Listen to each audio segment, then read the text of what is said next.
You don't need a new month or a new version of yourself to start feeling like her.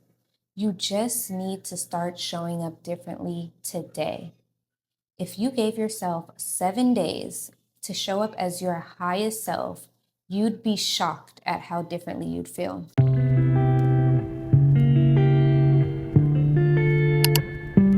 Hey, welcome to my channel if you are new. If you're not new, then hey girl, how have you been? For those of you that don't know, my name is Taji and I'm your go-to girl for all things self-love, self-growth, and self-improvement.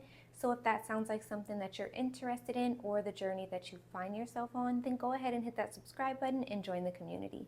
I am very excited to announce that this is video number 1 in our very first series, and it is called From Thriving to Surviving. It is all about becoming the woman that God intended you to be, the woman who is grounded, confident, soft, and intentional. We talk a lot about transformations and glow ups, but I want this series to be about something deeper. The little consistent things that we do that shape the way we show up and how we feel and how we carry ourselves every day. The truth is, it doesn't take a massive life overhaul to start feeling different. Sometimes all it takes are micro habits, small daily shifts that instantly help you look, feel, and show up as your higher self. So today I'm sharing the micro habits that instantly give you that boost. Things that you can start doing today and actually feel by tomorrow. Mark my words. They worked for me, and I'm quite certain that they will also work for you. Habit number 1 is posture and presence, aka that walk baby. One of the quickest ways to boost confidence and feminine energy is to fix your posture and become intentional about the way that you move through the world. When you walk in with your head up, shoulders relaxed, and make soft eye contact, you're telling the world, I belong here. One thing that I like to do when I'm out in public, wherever I am, I like to envision that I am on a runway.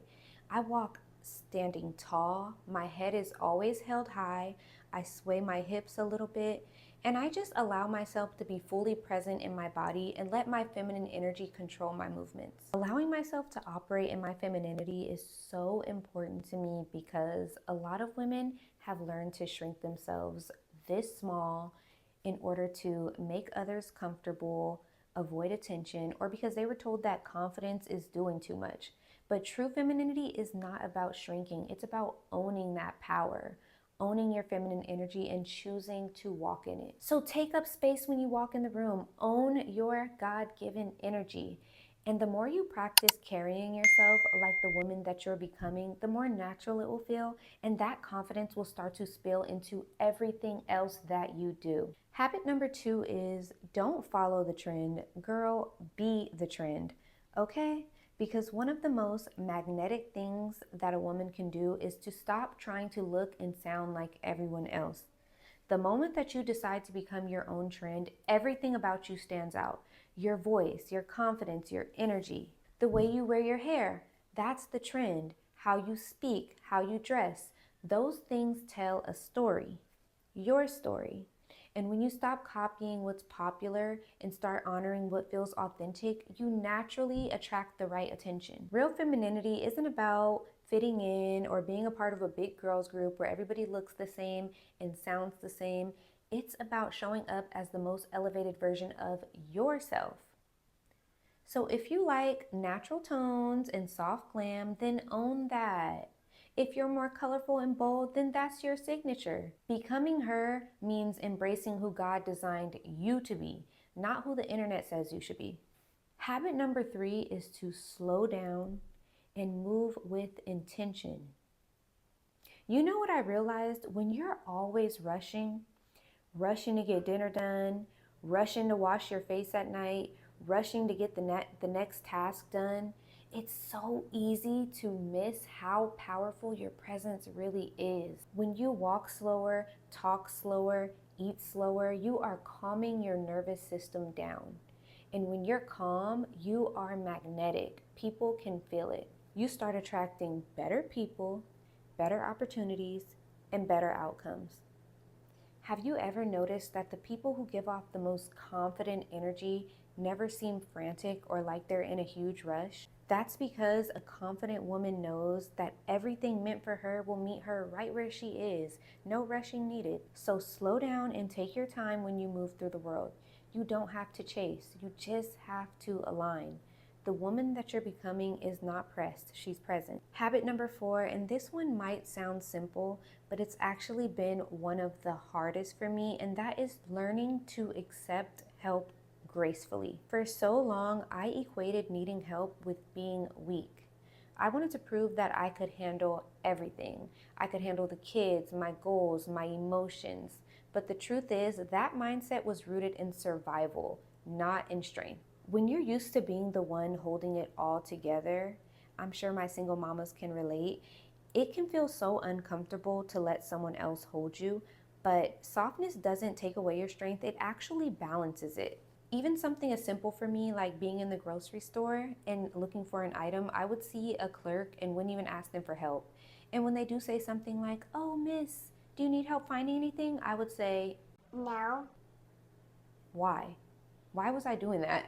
I was Miss, "Oh no, I don't need any help. I can do it all. I'm gonna make this 10 times harder on myself because why would I allow anybody to make this any easier on myself, right?" Wrong. Accepting help is a form of trust. It's saying, I don't have to do everything on my own. And you don't, because the woman that you're becoming knows that she's worthy of being supported. Habit number 5 is micro dress up.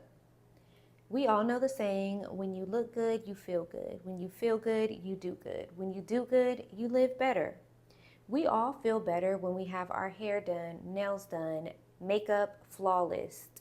But for most of us, definitely me, that's just not realistic on a daily basis. That's where micro maintenance comes in, as I like to call it. When I take just 10 to 15 minutes putting daily effort into my appearance, it changes my whole energy.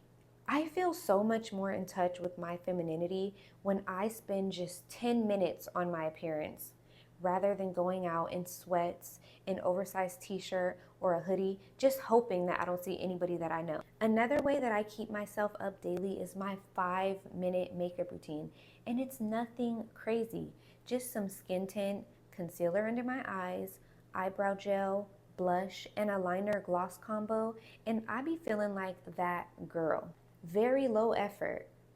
But when I take that extra 5 minutes and put it into myself, it instantly makes me feel more present and confident. It's like I'm telling myself, I care how I show up today. And that small act changes the tone of my whole day. Those are some of the micro habits that have been helping me to step more into my soft, calm, and feminine energy. And honestly, they've been changing the way that I feel and show up for myself every day. So I hope that they can do the same for you. Becoming her is not about perfection, but instead about progression and choosing to embody the women that we are becoming. So let's step out of survival mode and step into our feminine energy and allow it to take the lead. In part 2 of this series, we're going to talk about the emotional habits. The inner work that builds peace, softness, and self-worth, and that is where the real transformation starts, so don't miss it. If this video spoke to you, don't forget to like, subscribe, and hit the notification bell so that you don't miss part 2. And let me know in the comments which habit you're working on and what are you going to start today. I love to hear your growth stories. Talk to you guys soon. Bye.